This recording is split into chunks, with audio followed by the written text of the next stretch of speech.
Boa noite, igreja. Que a graça, a paz, o amor e a misericórdia do Senhor estejam presentes nos nossos corações nessas noites. Estamos felizes com o Senhor, amém? Felizes de estarmos em sua santa casa, em sua santa presença. Felizes de estarmos entre irmãos, entre amigos. E felizes por termos a palavra do Senhor como bússola para os nossos passos. Vamos abrir nossas Bíblias em Gênesis, no capítulo de número 3, a partir do versículo de número 1. Louvado seja o nome do Senhor.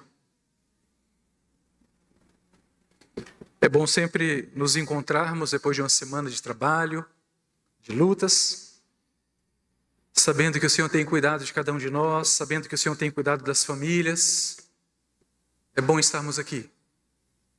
Queridos, a palavra do Senhor em Gênesis capítulo 3, a partir do versículo 1 até o versículo de número 13, diz assim: Mas a serpente mais sagaz que todos os animais selváticos que o Senhor Deus tinha feito, disse à mulher: É assim que Deus disse, não comereis de toda a árvore do jardim? Respondeu-lhe a mulher: Do fruto das árvores do jardim podemos comer. Mas do fruto da árvore que está no meio do jardim, disse Deus, dele não comereis, nem tocareis nele, para que não morrais. Então a serpente disse à mulher: É certo que não morrereis, porque Deus sabe que no dia em que dele comerdes, se vos abrirão os olhos e, como Deus, sereis conhecedores do bem e do mal. Vendo a mulher que a árvore era boa para se comer e agradável aos olhos, árvore desejável para dar entendimento, tomou-lhe do fruto e comeu. E deu também ao marido, e ele comeu. Abriram-se então os olhos de ambos, e percebendo que estavam nus, coseram folhas de figueira e fizeram cintos para si. Quando ouviram a voz do Senhor Deus, que andava no jardim pela viração do dia, esconderam-se da presença do Senhor Deus, e o homem e sua mulher por entre as árvores do jardim, e chamou o Senhor Deus ao homem e lhe perguntou: Onde estás? Ele respondeu: Ouvi a tua voz no jardim, e porque estava nu, tive medo e me escondi. Perguntou-lhe Deus: Quem te fez saber que estavas nu? Comeste da árvore que te ordenei que não comesses? Então disse o homem: A mulher que me deste por esposa, ela me deu da árvore e eu comi. Disse o Senhor Deus à mulher: Que é isso que fizeste? E respondeu a mulher: A serpente me enganou e eu comi. Vamos orar, queridos. Senhor nosso Deus, aqui estamos em tua santa presença, mercê do sangue de Jesus que na cruz do Calvário foi derramado. E nós suplicamos a tua bênção sobre nós nessa noite. Suplicamos que o Senhor venha e fale ao nosso coração e nos dê o conhecimento das Sagradas Escrituras, que o Senhor mesmo ministre aos nossos corações. Fala-nos, Deus, fala-nos, Senhor, porque precisamos ouvir a tua voz. Que a tua boa mão nos conduza no exame, nos estudos das Sagradas Letras, e que possamos sair deste lugar nesta noite tratados pelo Senhor, confrontados pela tua palavra, quebrantados em nosso coração, que nós sejamos melhores ao sair do que no momento em que chegamos neste lugar, nesta noite. Assim nós oramos pedindo a tua bênção sobre as nossas vidas, no nome e por amor de Jesus Cristo, o Senhor da igreja. Amém. As 7 armadilhas espirituais em Gênesis 3 é o título do sermão desta noite. Nós temos pelo menos 7 armadilhas que são identificadas nesse texto, e hoje, claro, não vamos falar sobre todas, vamos falar apenas sobre as 2 primeiras armadilhas, e nos sermões seguintes daremos sequência. Hoje teremos um culto um pouco mais breve, porque logo depois do culto teremos a nossa reunião da SAF, que é extremamente importante para a eleição da diretoria. Portanto, nós vamos nos aplicar agora ao estudo das Escrituras, ao sermão. Eu peço que você abra o seu coração. Amém? As 7 armadilhas espirituais em Gênesis capítulo 3.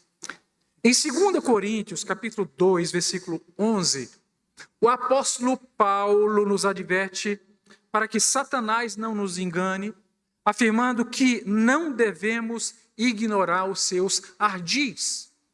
Ardis são os planos de Satanás, a sua esperteza, a sua astúcia. Não ignorem os ardis de Satanás, porque ele não brinca de ser diabo. Ele é diabo de verdade e ele leva a sério o seu ofício.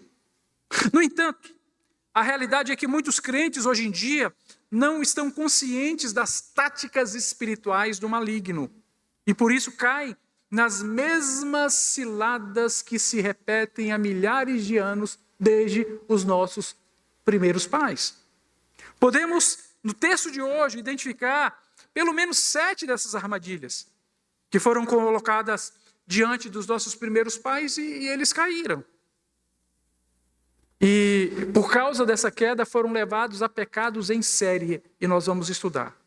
As ciladas de Satanás nem sempre são expressas em forma de tentação. E muitas vezes, não raras vezes, vêm disfarçadas como se fossem coisas boas e normais em nossas vidas. Isso é normal, isso é comum, mas não é. É uma cilada, é uma armadilha de Satanás. No sermão de hoje vamos estudar apenas 2 dessas 7 armadilhas. Como disse Paulo, não podemos ignorar os ardis de Satanás. A primeira armadilha é a armadilha da comparação inapropriada. A armadilha da comparação inapropriada. Em Gênesis 3, versículo 1, depois dos versículos 5 e versículo 6, vamos encontrar a serpente sugerindo que Deus estava privando Eva de algo melhor. Como se Eva pudesse ter algo que não tinha, que Deus a tivesse privado. Quando ele diz assim, é assim que Deus disse, não comereis de toda a árvore do jardim. Veja no versículo 1. Eva então é seduzida e é levada a fazer diversas comparações. Diversas. Assim, em primeiro ela compara a palavra de Deus à própria palavra de Satanás. Ela antes só tinha a palavra de Deus que recebera por intermédio de Adão. E agora ela tem uma nova palavra, que é a palavra da serpente, então ela faz comparação entre uma coisa e a outra. A palavra certa do Senhor, que significava vida para a própria Eva, e agora ela tem o ardil de Satanás, um plano maligno, que queria, na realidade, destruí-la. Então ela faz a comparação. E no final de todas as coisas, ela começa a se comparar com Deus. Porque a serpente diz, você pode ser como Deus é. Então ela se compara, olha, Deus é maior do que eu sou. Então eu posso ser como Deus é. Percebe o que está acontecendo? Eva passa a se sentir inferior e passa a desejar algo além daquilo que Deus havia designado para a própria vida de Eva. E ela pensa consigo mesma, não há nada que limita Deus. Por que eu preciso ser limitada então? Se eu posso ser como Deus é, por que eu tenho que desejar ser menos do que Deus é? Então, ela se insere no ardil da serpente. Mas nossa mãe Eva não compreendeu o perigo no qual estava se aventurando. Queridos irmãos, ouçam. Adão e Eva haviam sido criados à imagem e semelhança de Deus. Eu pergunto para vocês, o que mais poderiam desejar nossos primeiros pais? Foram criados à imagem e à semelhança do próprio Criador. Mas, ao desobedecerem a ordem do Senhor, a imago Dei, ou seja, a imagem e a semelhança de Deus que havia neles, não foi apenas arranhada, foi distorcida pelo pecado. Que coisa terrível. Agora, Adão e Eva não eram mais como eram antes, eram transformados mercê do pecado que agora passava a habitar em suas vidas. Você sabe qual é o problema das comparações inapropriadas? É que quando começamos a trilhar na senda das comparações inapropriadas, isso não tem fim. Não tem.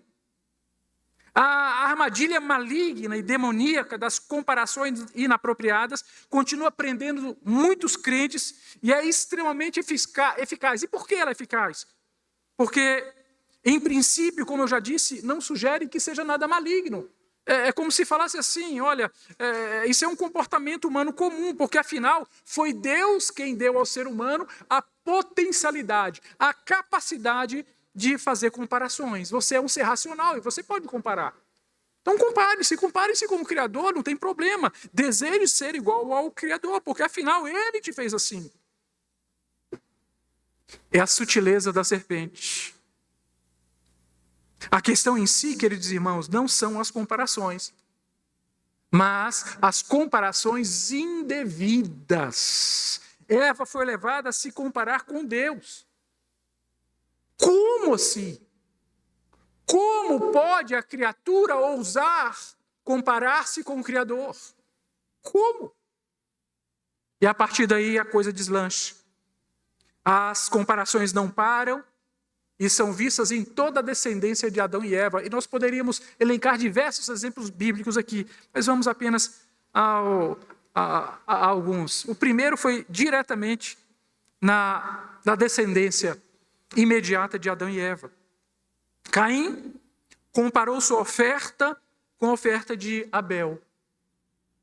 E qual foi o resultado? A frustração. Caim tornou-se uma pessoa frustrada por causa de uma comparação indevida. Ora, ele sabia o que devia fazer, porque a mesma forma como Deus ensinara Adão a sacrificar, essa mesma forma foi ensinada por Adão a seus filhos, mas ele preferiu fazer de uma forma diferente. E mesmo assim, ele compara uma coisa com outra. Ele compara o seu coração com o coração de Abel. Ele compara se ele era melhor ou se não era melhor do que Abel. Frustrado, enfim, acaba por assassinar o seu próprio irmão. Outro exemplo, os filhos de Jacó compararam-se com José. E o resultado não foi bom. O resultado foi o pecado da venda do irmão aos ismaelitas e a consequente simulação da morte de José a Jacó. E essa simulação, ou seja, essa mentira, perdurou por mais de 2 décadas. O pai enganado pensando que o filho tinha morrido. Paulo, quando trata do assunto de comparações, em 2 aos Coríntios, no capítulo 10, versículo 12, ele vai dizer o seguinte: porque não ousamos classificar-nos ou comparar-nos com alguns que se louvam a si mesmos. Ele está dizendo que essas comparações são indevidas, são inapropriadas. Não devemos fazê-las. Mas eles, medindo-se consigo mesmos e comparando-se consigo mesmos, revelam insensatez. Ora, por que comparações? Onde elas nos levarão? A Bíblia nos mostra claramente que a comparação não vem da sabedoria de Deus. No entanto, no mundo de hoje, somos constantemente bombardeados com oportunidades para fazermos comparações de nossa vida com a vida dos outros. As redes sociais, à guisa de exemplo, potencializaram essa armadilha. E 24 horas por dia somos bombardeados por versões cuidadosamente, meticulosamente manipuladas, editadas, selecionadas da vida de outras pessoas, e todos se expõem nessa vitrine virtual em recortes de suas vidas como se fossem perfeitas. E os incautos então começam a se comparar a própria vida com a vida dessas pessoas. E também passam a reproduzir a mesma coisa. Comparam a vida de outras pessoas com suas vidas e possibilitam também que outras pessoas comparem suas vidas às vidas delas. E o resultado de tudo isso é frustração. Porque sempre haverá pessoas melhores que nós, com condições melhores, com mais riquezas, com mais oportunidades, com mais viagens, com mais dinheiro. E daí, qual é o problema? Nós precisamos saber quem nós somos. Fomos criados à imagem e à semelhança do Senhor e somos servos do Senhor, seus discípulos. E isto tem que bastar em nosso coração. Nós temos que estar seguros disso. E não precisaremos jamais entrar nessa onda, nessa vibe de nos comparar com os outros. Percebam que é assim que essa armadilha espiritual funciona. Quando você constantemente se compara com quem não deveria se comparar, apenas 2 coisas podem acontecer. A primeira, ou você se sente superior, o que te leva ao pecado do orgulho, porque eu sou melhor do que ele. Sou melhor do que ela. Me visto melhor, falo melhor, sou mais bonito, sou mais isso, sou mais aquilo, sou mais estudado, moro melhor, tenho um carro melhor. Pecado do orgulho. Ou você se sente inferior, o que te leva à inveja e ao desânimo. Para que comparar? Você percebe que ambos os sentimentos são exatamente o que o inimigo deseja fazer e trazer ao seu coração. Porque o orgulho nos afasta de Deus, pois Deus resiste aos soberbos, mas dá graça aos humildes. Tiago capítulo 4, versículo 6.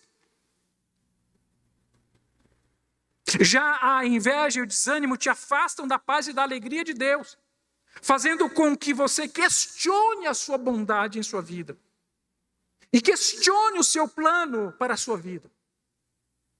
E retroceda, o que também desagrada a Deus, como se diz: todavia o meu justo viverá pela fé, e se retroceder, nele não se compraz a minha alma. Por que a comparação? Percebe que é a isso que a serpente quer nos levar? Comparações indevidas, inapropriadas. O rei Saul caiu nessa armadilha quando ele se comparou a Davi. Quem era Davi? Era um jovem mancebo, súdito dele. O rei ainda era Saul. Mas em 1 de Samuel, capítulo 18, versículos 8 a 9, nós lemos: então Saul se indignou muito. Olha interessante a narrativa bíblica. Ele não se indignou pouco, ele se indignou muito. Pois essas palavras lhe desagradaram em extremo, e disse: 10 milhares deram elas a Davi, e a mim somente milhares? Na verdade, que lhe falta senão o reino? E daquele dia em diante, Saul não via Davi com bons olhos. A armadilha da comparação. Ora, se Deus resolver abençoar mais a Davi do que Saul, o que Saul pode fazer acerca disso? Contentar-se com a bênção do Senhor em sua vida. E entender que o Senhor tem projetos que nós não conhecemos. Os desígnios de Deus são muito mais elevados, porque os pensamentos de Deus são mais elevados que os nossos pensamentos. E entender que o Senhor é Deus. E essa comparação levou Saul a um caminho destrutivo de ciúme, de paranoia e, finalmente, de rebelião contra Deus. Sua vida ficou presa em um ciclo de medo e de ira, impedindo-o de cumprir o chamado de Deus para a sua vida. E ele foi sendo cada vez mais impedido por causa de seu coração, mergulhado nesse sentimento. Agora daí vem a pergunta: como saber se nós caímos ou não na armadilha da comparação inapropriada? Como? Primeiro, examine seu coração. Talvez você sinta ressentimento quando vê outras pessoas tendo sucesso e você ainda não alcançou o lugar que gostaria de alcançar. Há ressentimento no seu coração por causa disso? Cuidado.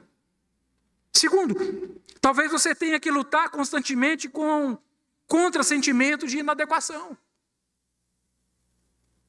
Nada dá certo para mim. Semana passada, lembram que nós falamos sobre isso, sobre crenças, o quê? Limitantes. Nada dá certo para mim. Na minha casa nada prospera. Nada. Gente, pelo amor de Deus, você não consegue viver contente com aquilo que o Senhor te deu?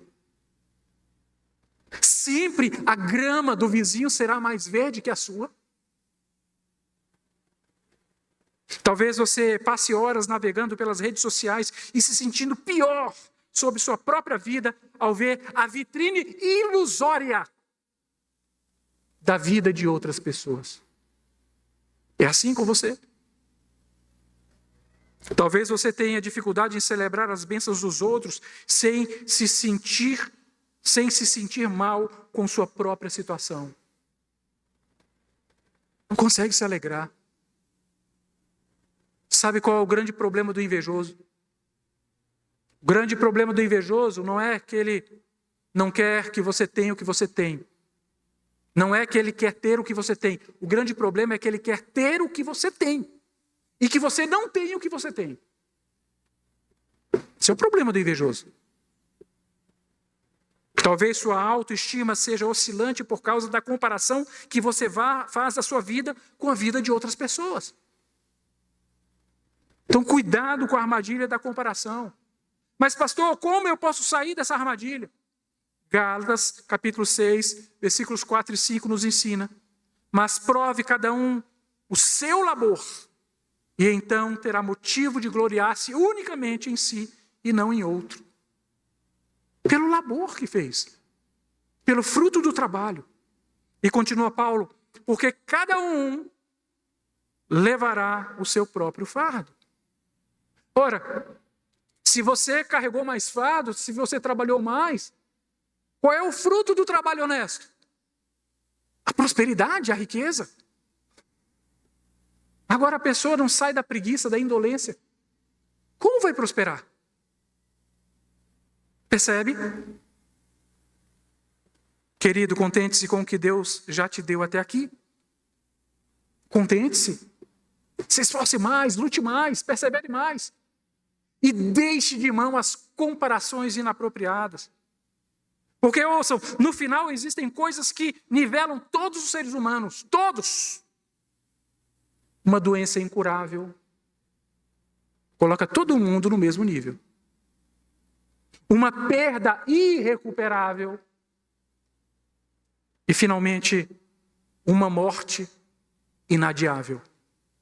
Você concorda comigo? Querido, pode ser a pessoa mais rica do mundo diante de uma doença incurável. Não há tratamento médico que funcione. Porque a doença é incurável.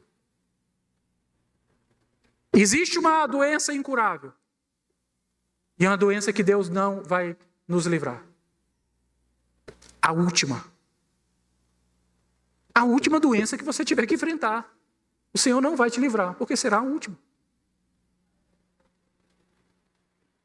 Pode ser a pessoa emocionalmente mais forte, mas diante de uma perda irrecuperável, não haverá força que não desmorone.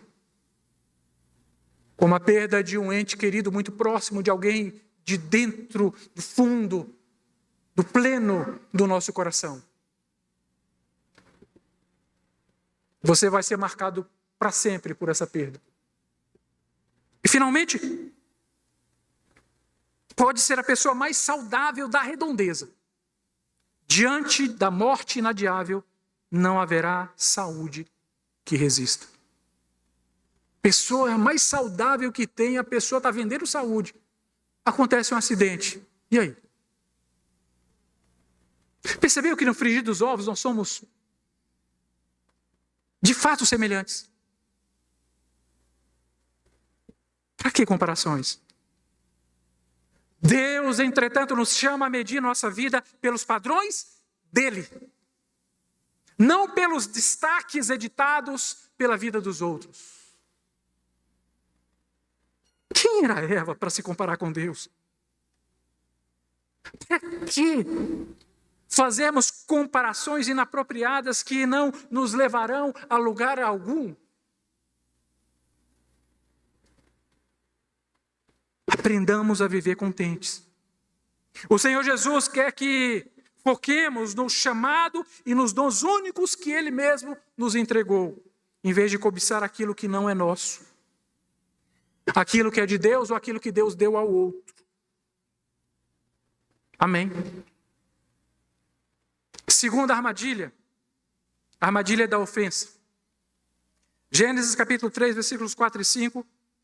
Satanás ofendeu a Deus quando insinuou que o Senhor não é confiável e que sua palavra era mentirosa, porque mentira a Adão ao dizer, mas da árvore do conhecimento do bem e do mal não comerás, porque no dia em que dela comeres, certamente morrerás. Satanás disse para Eva, isso é mentira de Deus. Porque, na verdade, certamente não morrereis. Está no versículo 4. Você percebe o que faz essa insinuação, o poder que essa insinuação exerce no coração de Eva. A insinuação de Satanás consistia em que Deus estava retendo o verdadeiro conhecimento de Adão. Há quem diga que nesse momento a serpente tomou um daqueles frutos e comeu. Você está vendo eu morrer? Não. Há quem diga. Não está na Bíblia. Mas ela leva a nossa primeira mãe Eva a cogitar contra a verdade de Deus. A pensar se Deus de fato estava falando ou não a verdade. Percebe o que está acontecendo? A astúcia de Satanás começa a trazer ressentimento para o pequeno coração de Eva. Porque se Deus estava retendo o conhecimento de Adão, e conhecimento é poder, então esse Deus não é Deus, é diabo.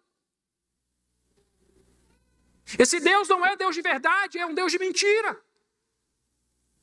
Então você, Eva, não precisa seguir esse Deus, siga a mim.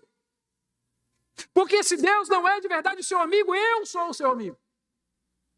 É o que Satanás dizia. E Eva via a serpente ofender ao Deus vivo e nada lhe aconteceu. Não caiu um raio fulminante e acabou com a serpente. Não. Então por que Eva não ofender também ao Criador? Por que Eva também não se rebelar contra o Criador? Por que Eva não ceder a Satanás? E quando Eva cede a Satanás, ela coloca-se em paridade ao inimigo e se alia a ele. Gente, que coisa terrível! Vejam o perigo. Quando Eva aceita a palavra da serpente, imediatamente ela cai na armadilha da ofensa e também passa a ofender o Criador.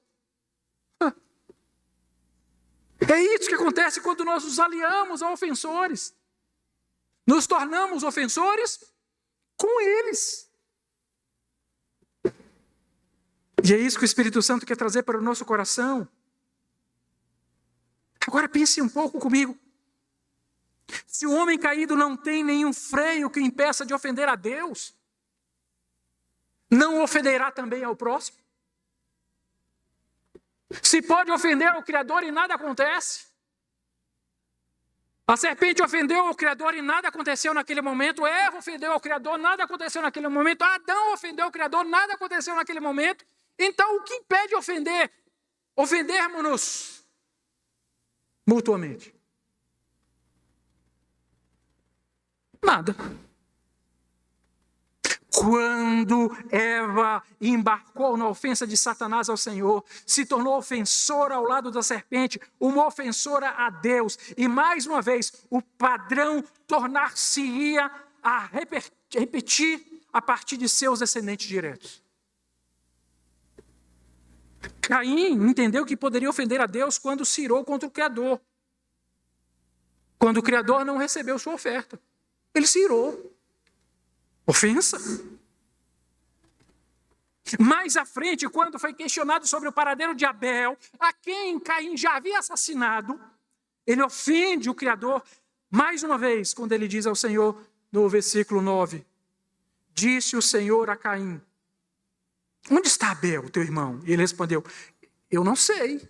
Acaso sou eu tutor do meu irmão? Que ofensa, como é que se fala com o Criador assim? Nos lembra como um filho rebelde fala mal a sua mãe, a seu pai. Toma cuidado com a tua boca, a forma que você fala com a tua mãe e com o teu pai.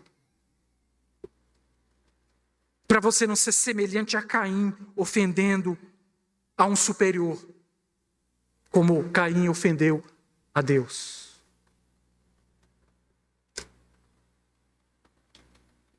Como uma criatura poderia responder tão afrontosamente ao Criador?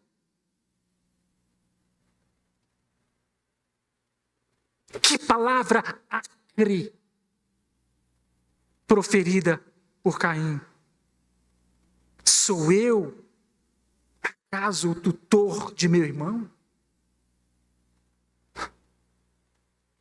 Se eu falasse uma coisa assim com meu pai, nesse nível, era um tapa na boca. Merecido. Como falar com o Criador? Lameque, descendente de Caim, o sexto depois de Adão, se orgulhava de suas ofensas que praticava. Gênesis 4, 23 a 24, ele dizia: Ada e Zilá, ouvi-me, vós, mulheres de Lameque, e escutai o que passa a dizer-vos. Matei um homem porque ele me feriu, e um rapaz porque me pisou. 7 vezes se tomará a vingança de Caim e de Lameque, porém 70 vezes. Se orgulhava das ofensas. Perdeu a noção. E como eu disse há pouco, se é possível ofendermos a Deus, por que não ofenderemos nossos semelhantes? E o estado da humanidade tornou-se caótico por causa das ofensas a Deus e ao próximo, como Paulo escrevera em Romanos capítulo 3, 11 e 12. Ele vai dizer: como está escrito, não há justo nenhum sequer, não há quem entenda, não há quem busque a Deus, todos se extraviaram, a uma se fizeram inúteis, não há quem faça o bem, não há um sequer.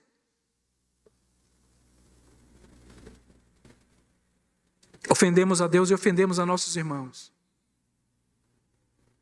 O escritor Salomão vai dizer em Provérbios 18 e 19, nos advertindo: um irmão ofendido é mais difícil de conquistar do que uma cidade fortificada, e as contendas são como as trancas de um castelo.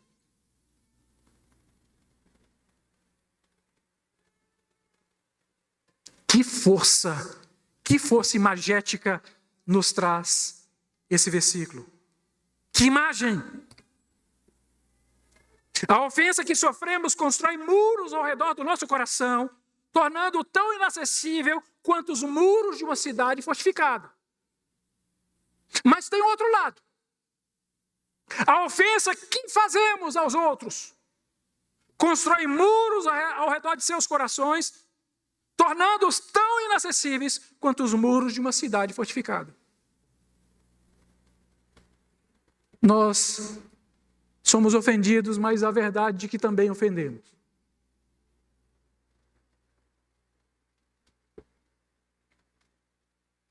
E vocês já perceberam como nos ofendemos entre nós, muitas vezes por nada, ou quase nada, por tão pouco? Questiúnculas, coisas pequenas,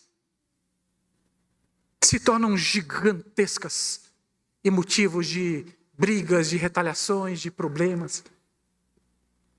E quando você vai analisar no frigir dos ovos, com cuidado, quando você coloca sob a lente do microscópio, você vai dizer: mas é tão pequeno, isso gerou tudo aquilo.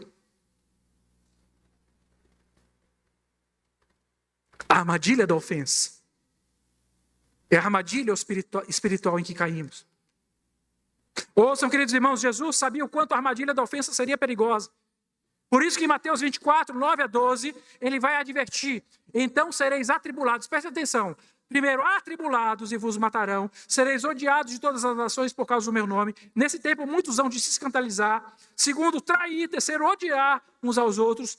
Levantar-se-ão muitos falsos profetas e enganarão a muitos. Por se multiplicar a iniquidade, o amor se esfriará de quase todos. O que ele está dizendo? Nessa progressão, a partir da ofensa, a tribulação leva à traição, a traição leva ao ódio, e ambos fazem com que o amor se esfrie. E é o retrato que nós vivemos na igreja do Senhor. Infelizmente. Agora, como sabemos se vamos cair, se caímos ou não nessa armadilha, na armadilha da ofensa? Primeiro, você costuma reviver acontecimentos dolorosos em sua mente. Você fica repassando isso, remoendo. E geralmente na hora que nós somos ofendidos, eu pelo menos sou assim, me faltam palavras para responder. E depois eu fico pensando: mas eu podia ter falado isso, isso e isso. A gente fica remoendo aquilo. Segundo, você evita certas pessoas ou sente tensão quando está perto delas. Não que algumas pessoas não devam ser evitadas, porque há pessoas que devem ser evitadas. Mas esse não deve ser o normal da nossa vida. Terceiro, você sente necessidade de contar para os outros sobre como alguém te prejudicou. É claro que eu não estou falando quando você estiver enfrentando a crise, porque é necessário. Mas já passou um tempo considerável e você continua falando a mesma coisa, como você sofreu. Quarto, você acredita que sua raiva ou seu ressentimento são justificados. Quinto, está esperando um pedido de desculpas antes de seguir em frente. Queridos, ouçam uma verdade. Há pessoas que nunca, eu vou repetir, há pessoas que nunca vão nos pedir perdão. Leva o nome de crente, se veste como crente, porta a Bíblia embaixo do braço. Vem para a igreja, dá a paz do Senhor. Mas te ofende. E nunca vão voltar para pedir perdão. Por quê, pastor? Ora-se. Jesus já falou sobre isto. Ele disse que o joio está no meio do trigo. Está no meio. Existem entre nós pessoas que não são dos nossos, mas estão entre nós. Mas elas não têm uma estrela na testa dizendo que não são das nossas. Não. Pessoas orgulhosas e até mesmo pessoas narcisistas. Por que não dizer psicopatas, sociopatas entre nós? E a igreja precisa saber disso. Mas qual seria a saída dessa armadilha? A saída da armadilha da ofensa está em Efésios 4, versículos 31 e 32. Livrem-se, diz o apóstolo Paulo, de toda a amargura, de toda a indignação e ira, de toda gritaria e calúnia, bem como de toda maldade. Sejam bondosos e compassivos uns para com os outros, perdoando-se mutuamente, assim como Deus os perdoou em Cristo. Querido, você sabe quando o mal nos alcança? Eu vou contar para você quando o mal nos alcança. Nós somos criados à imagem e à semelhança de Deus, de Cristo, de Jesus. Quando as pessoas olharem para nós e nos enxergarem à imagem e semelhança de Cristo, que bênção que é. Mas o mal nos alcança quando o mal nos transforma à sua imagem e semelhança. E a pessoa vai olhar para mim, para você e vai dizer, não se parece com Jesus. Se parece com Satanás. É odioso, é belicoso, é difícil. É uma pessoa que de guerra, de porfia, de divisão. Não deixe que o mal te alcance. Há pessoas que precisam ser tratadas por nós, porque convive conosco e assim que deve ser, mas devem ser tratadas com cautela. Nós não podemos deixar que elas transformem a nossa vida numa miséria. Não podemos deixar que elas ditem a nossa vida, que nós nos tornemos pessoas azedas. Pessoas odiosas, porque elas são odiosas. Não nos transforme à imagem e semelhança delas. Então o que elas fizeram para nós, nós perdoamos em nome de Jesus e vamos seguir a nossa vida. Não estou dizendo para você caminhar com essas pessoas. Não. Pelo contrário. Porque as más companhias pervertem o quê? Os bons costumes.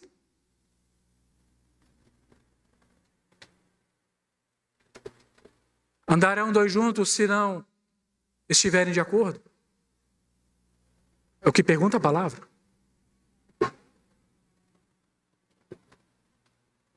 O perdão não significa dizer que o que aconteceu foi certo. Não. Não. Significa abrir mão do seu direito de punir a outra pessoa e confiar que Deus lidará com ela de forma justa no tempo dele. O perdão não é baseado em sentimentos, o perdão é baseado em mandamento. Não estou sentindo de perdoar o meu irmão. Claro que não, você está ofendido. A gente perdoa porque recebeu a ordem do Senhor. Mas não quer dizer que você tem que ser o melhor amigo dele, não. A pessoa está cravando o punhal no seu lado e você vai dizer que é o melhor amigo? Não, não é. Mas perdoa. Não deixe que ele te transforme à sua imagem e semelhança. Perdão é uma decisão da nossa vontade em função do cumprimento da palavra do Senhor que opera em nossas vidas.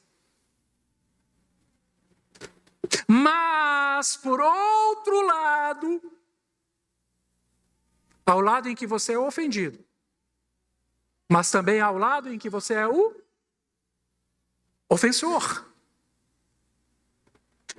Muitas vezes, você usa rótulos negativos para se autopunir, porque você está consciente do pecado que você cometeu, da ofensa que você fez.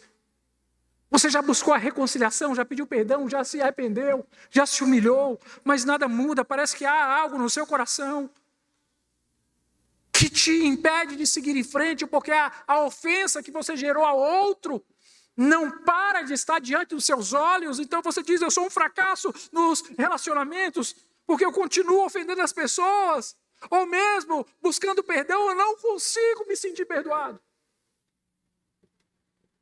Eu sou sempre o problema. E passou já, querido, 1 ano. Já se passaram 2 anos, 3, 10, 20 anos, 30. E você deixa que Satanás continue colocando o dedo dele na sua ferida. Talvez você se sinta indigno de servir a Deus ou de receber suas bênçãos, porque você ainda luta com a vergonha persistente de haver sido um ofensor um dia. E mesmo depois do arrependimento, não consegue se livrar da culpa da ofensa que praticou. E o Senhor hoje fala contigo. O Senhor fala, filho, Satanás quer te prender à armadilha da ofensa. Porque são 2 formas que a armadilha da ofensa opera na nossa vida. Quando nós praticamos a ofensa, ou quando nós somos vítimas da prática da ofensa. E o Senhor está dizendo, filho, eu quero te libertar disso. Porque você não percebeu ainda que Satanás quer te manter cativo. Seja na qualidade de ofendido, que não perdoa, que não consegue perdoar, seja na qualidade de ofensor, que não se livra da culpa, mesmo depois de haver recebido o perdão de Deus e do seu próximo. Você percebe que você não pode cair na armadilha da ofensa? Mas pastor, eu sou um pecador, eu sei que você é. Mas se você ofender alguém, imediatamente peça perdão, se arrependa mesmo. E diga, olha, eu pequei contra você. Me perdoa. Não coloca em termos de hipótese. Gente, a pior hipocrisia que há é essa. Irmão, se eu te ofendi... Não, calma aí, como se? Não, você me ofendeu, você me feriu. Você me caluniou. Você fez um mal contra... Não é se, você fez. É o marido que vai falar para a esposa, se eu te... Não, ela está dizendo que você ofendeu, então assuma que ofendeu. O mesmo em relação à outra parte. O seu marido está dizendo que você ofendeu a mulher, você está dizendo sim.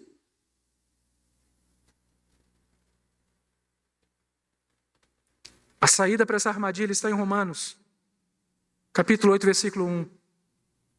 Portanto, agora já não há condenação para os que estão em Cristo Jesus. Não há condenação.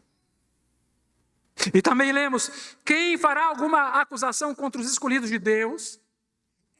Deus, quem os justifica. Quem os condenará? Pergunta Paulo. Cristo Jesus, que morreu e mais, que ressuscitou, está à direita de Deus e também intercede por nós. Romanos 8, 33 e 34. E eu concluo o sermão apenas com a frase dizendo para você, não deixe que o inimigo o aprisione nas armadilhas da comparação inapropriada e da ofensa. Jesus veio para trazer libertação. Você crê? Curva a sua cabeça, vamos orar. Senhor nosso Deus, Pai, Filho e Espírito Santo, aqui estamos em Tua casa, em Tua santa presença. E eu peço a Tua bênção sobre a vida desta igreja. Que essa palavra possa ser bem compreendida por cada coração, Senhor. Que o Espírito Santo conduza a compreensão correta. Que nós não sejamos levados pelo próprio coração, mas pela compreensão que vem do Senhor, o Espírito. Portanto, opera em nossas vidas e nos livres das ciladas de Satanás. É assim que nós oramos no nome e por amor de Jesus Cristo. Amém.